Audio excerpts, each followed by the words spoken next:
Be precise. Easier said than done. It is very difficult to be precise, especially for the teachers, because the teachers have to say so much. They know their students so well that they want to say so many things. But in order to give a professional feedback, it is very important to be precise. Maybe those other things you can leave it for some other time. Do not include it in the feedback that you really want the student to work on. So keep this feedback as professional as possible and as precise as possible, so that the student is not listening to those things which he is often listening to. For example, if a teacher starts a feedback with saying, you have to control yourself, you have to behave in the class, you don't have to laugh at others, these things are very commonly said by the teacher in the class when she is dealing with discipline. The feedback, in order to improve the work, must be focused on the work.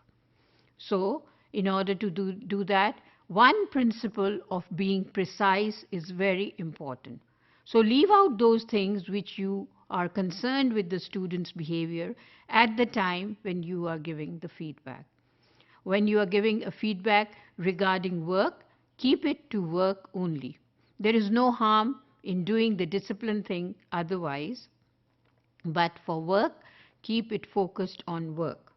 For example, just tell them exactly what you want. Tell them exactly where they need to work, which area is weak for them, and how they need to improve on that. For example, name the area that they need to work on. Say, you have poor spelling. In order to improve in your spellings, you must be doing some exercises in order to improve your spelling. Also tell them how to do it, because it is very easy to say this is wrong, but it is very difficult to say how to make it right. So, in order to tell them if they are weak in grammar, how to improve in grammar, they need to know how and where they need to improve.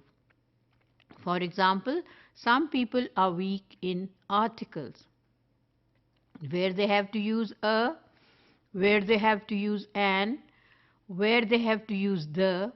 They are not clear about it. If you want them to improve on that, you need to tell them, okay, you should work on articles. You should be doing some exercise on articles. And you should be careful in using article when you are speaking. So you need to tell them when you are giving feedback how they are going to improve, what materials they should use to improve. It is easy to say, please improve in your use of tense. Why? Why they need to improve in the use of tense? This is what comes to the mind of the learner. Why I have to use the tense otherwise? Why I cannot use the articles the way I want to use? You have to give them a good understanding of it. If possible, give them some materials so that they would be able to compare.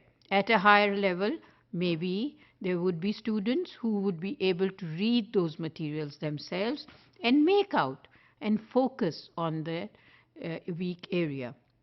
But when children are small at the primary level, they need some examples. For example, if you want them to use the tense present, so you have to tell them, this is the present time. I am holding a pen.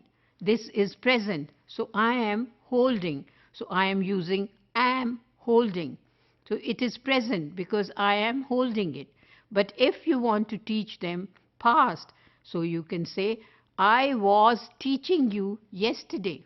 So you have to give them examples, live examples in the classroom.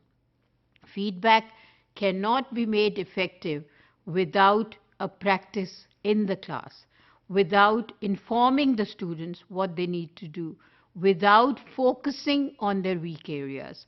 It will not be helpful, and it will only help if the teacher is focusing on that precise weakness and telling them ways how to improve on that.